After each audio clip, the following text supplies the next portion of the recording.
Le basculement vers la télévision numérique terrestre occasionnera d'énormes charges aussi bien pour l'État que pour les patrons des stations audiovisuelles, voire les ménages. Les patrons des télévisions et radios privées de la capitale ont sorti un communiqué commun ce jour sur les deux problèmes de l'audiovisuel. 15 jours après les communales, la Cour électorale spéciale a entamé l'examen de toutes les plaintes qui leur sont parvenues. Et enfin, le mouvement de grève entamé le 15 septembre chez Air France devrait s'accentuer demain avec 6 vols sur 10 annulés selon la direction.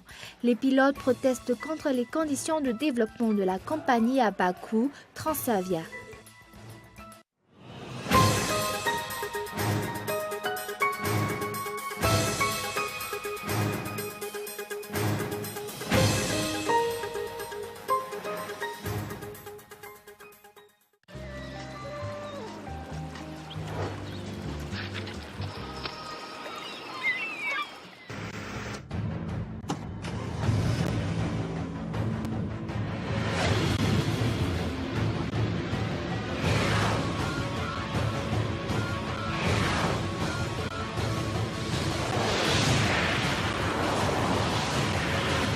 Avec Premium by Jevena, roulez plus, dépensez moins. Puissance, fiabilité, confort, économie. Nouveau, taux de soufre réduit dans notre gasoil. Jevena, le plein d'énergie.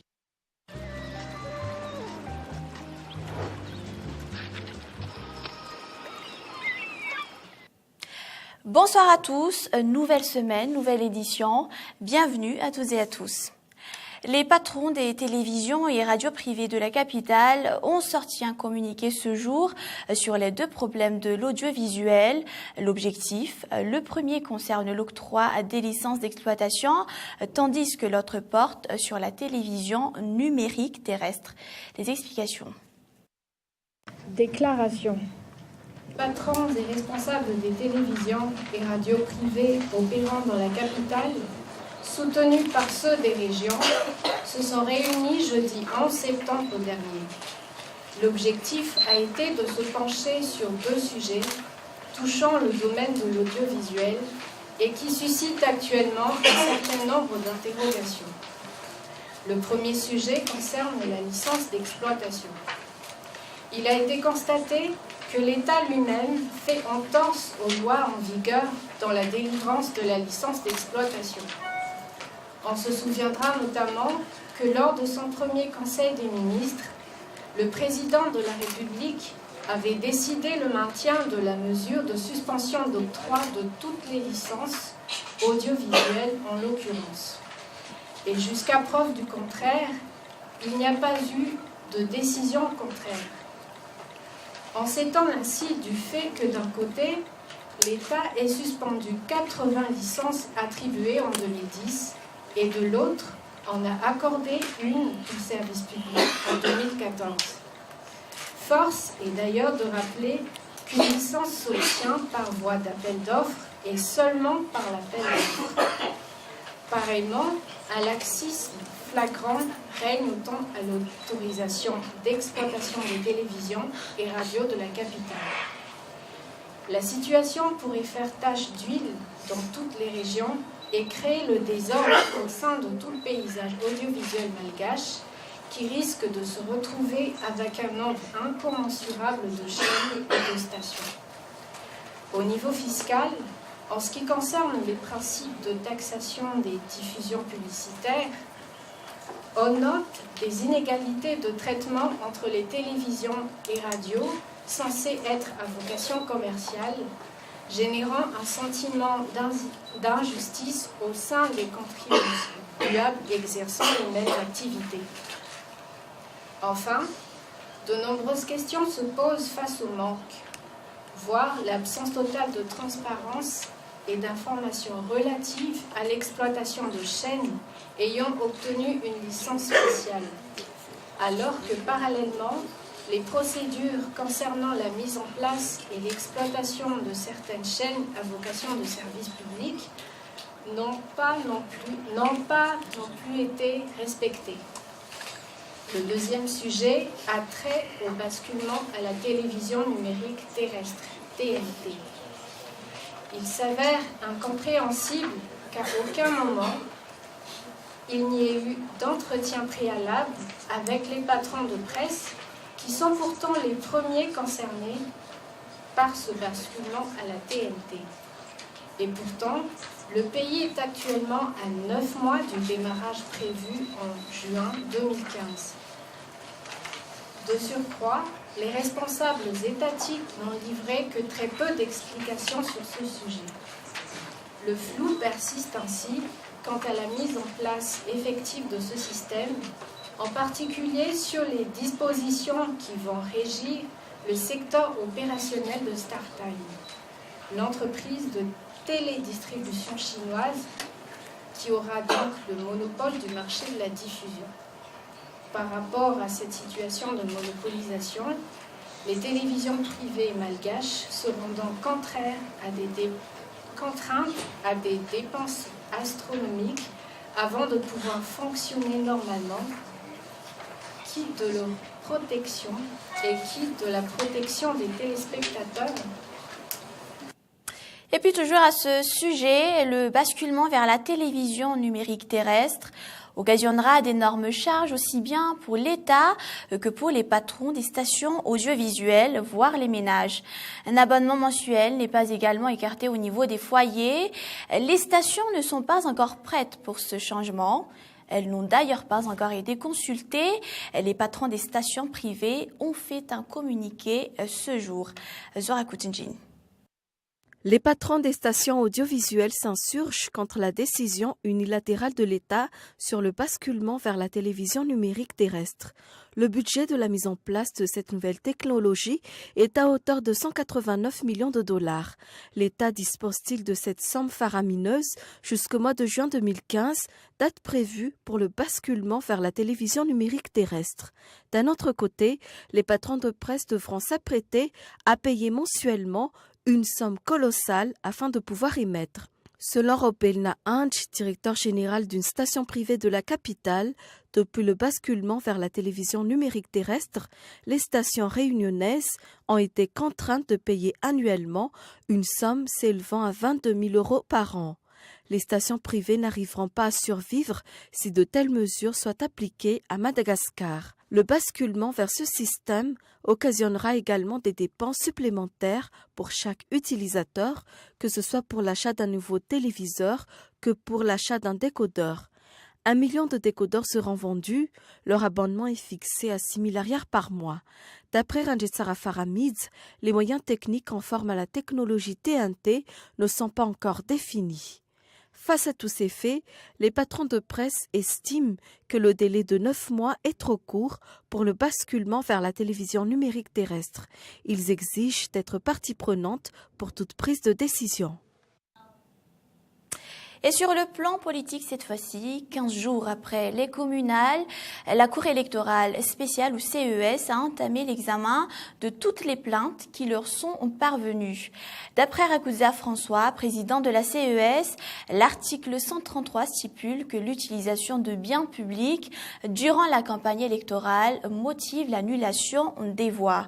L'article 134, quant à lui, précise que les fonctionnaires d'autorité civile ou militaire, candidats abusant de ses pouvoirs afin d'influencer le choix des électeurs, entraînent une disqualification. Cela signifie-t-il que certains candidats sont disqualifiés? Des plaintes ont été déposées par les candidats en lice dans les 4 districts. Parmi eux, le district de Bel-sur-Tirbine. Et selon Rakoutou Malalrid, avocat du candidat Sor Christian, la partie civile détient des preuves sur l'existence d'utilisation de biens publics perpétrés par le candidat Rakout Zanakoul Paul. C'est un reportage de Ernigina Lapari.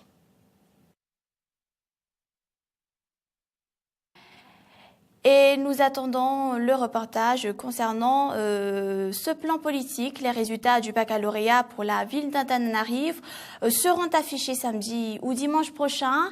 La délibération commencera donc jeudi 19 septembre. Seule la province de Fianarantsoa a publié ses résultats hier avec un taux de réussite de 33,14%. Un taux revu à la baisse par rapport aux 5 années précédentes. Cette baisse pourrait également concerner le taux de réussite à Antananarivo.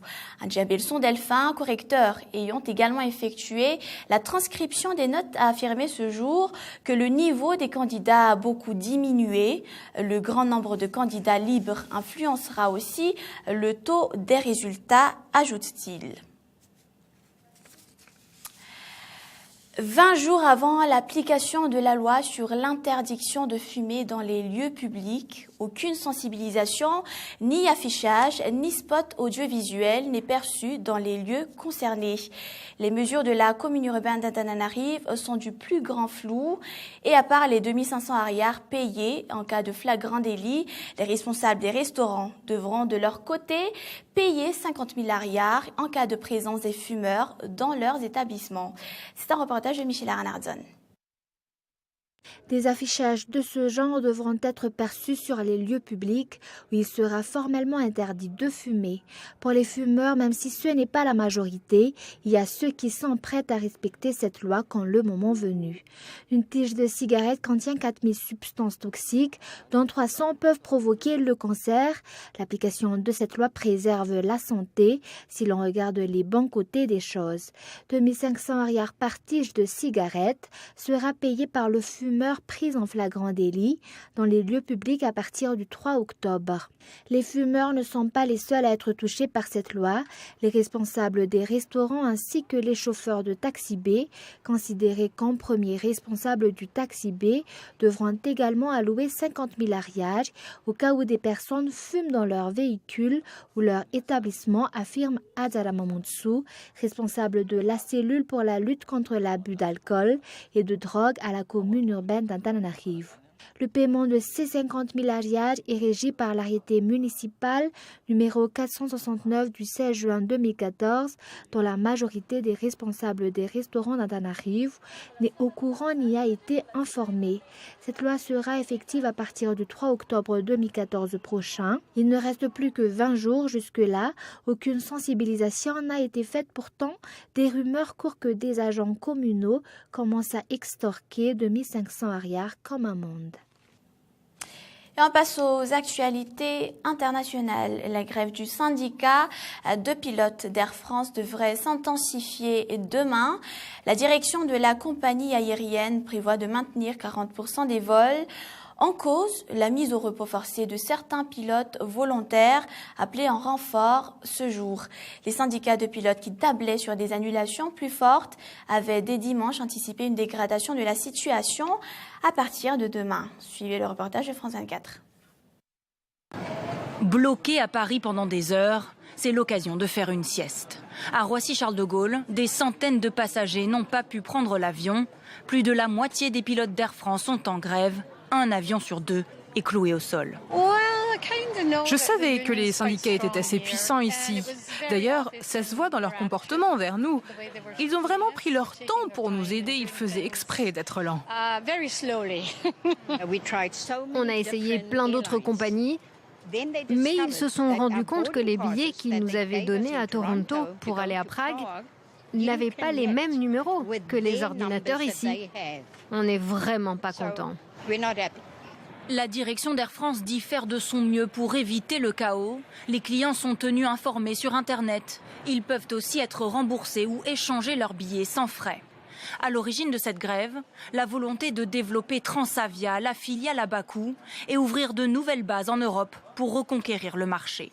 Les syndicats ne sont pas forcément contre, mais ils demandent le même contrat pour les pilotes, qu'ils volent low cost ou pas. Est-ce qu'aujourd'hui, il faut, dans une Europe qui prône un modèle social quand même très abouti, est-ce qu'il faut que la compétitivité, la compétition entre les compagnies se fasse sur le modèle social, ou est-ce que vous ne croyez pas plutôt que ça doit se faire sur le produit, la qualité, sur ce que l'on propose à nos clients? Les négociations sont toujours en cours. Ce bras de fer pourrait durer une semaine et coûterait à Air France entre 10 et 15 millions d'euros par jour.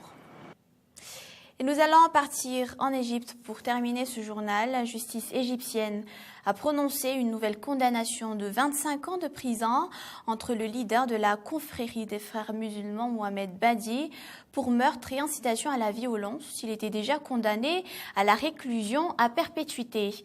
En revanche, soulagement du côté de la gauche militante égyptienne après une grève de la faim. C'est toujours un reportage de France 24. Alaa Abdel Fattah, l'une des principales figures de la révolution de 2011.